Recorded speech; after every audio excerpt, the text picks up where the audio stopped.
आज तारीख आहे 26 नोव्हेंबर 2025. या ठिकाणी 3 वर्षापूर्वी हे शूटिंग घेण्याचं एकच कारण आहे. 3 वर्षापूर्वी माणिक भाऊनी हा जो ऊस आहे इकडं सावकाश दाखवा थोडंसं, हां घ्या आता इकडे घ्या.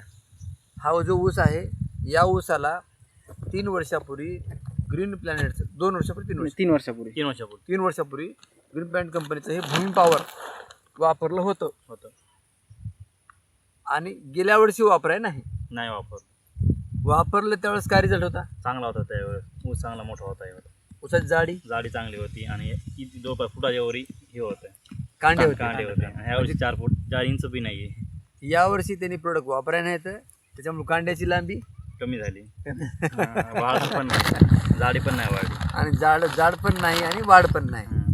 मग त्यांनी आता आम्हाला ठोंबरे साहेबाचे गावचे आहे ते, तर आता त्यांनी 2 एकरला बेने प्रक्रियासाठी STची बॉटल, भूमी पॉवर आणि सोबत खत आपला 50 किलोचा प्रोम हां प्रोम हां 2 बॅगा इथं 2 बॅगा दिल्या तर आणि प्रीमियम पण खतं टाकून प्रीमियम, प्रोम, भूमी पॉवर आणि STचा बेने प्रक्रिया करून ऊस लागवड चालू आहे.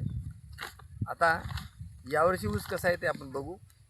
म्हणजे एखाद्या शेतकऱ्यानं ग्रीन प्लॅनेटचे प्रोडक्ट वापरले तर आणि त्यांनी जर ब्रेक केला तर त्याच्यामध्ये लगेच दुसऱ्या वर्षी घट दिसून येते. त्याचं उदाहरण माणिक भाऊ येते. हो आहे ना सर? मग आता तुम्ही इथून पुढे रेग्युलर वापरणार? नाही, रेग्युलर प्रोडक्ट चांगले आहेत ना? चांगले आता. बरं सर, आवडे म्हणूनच. आवडले ना? हां, तर दुसरी गोष्ट, खर्च जास्त आहे का त्याचा? खर्च काहीच नाही. सोयाबीनला पण उतार नंबर 1 आला यावेळेस. बघा, सोयाबीनला पण आणला होता.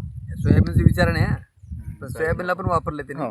फवारण्या आणि फवारलं होतं ना आपण. यावर्षी एवढा पाऊस असताना सुद्धा उत्पादन नंबर 1 झालं. चांगलं आलं.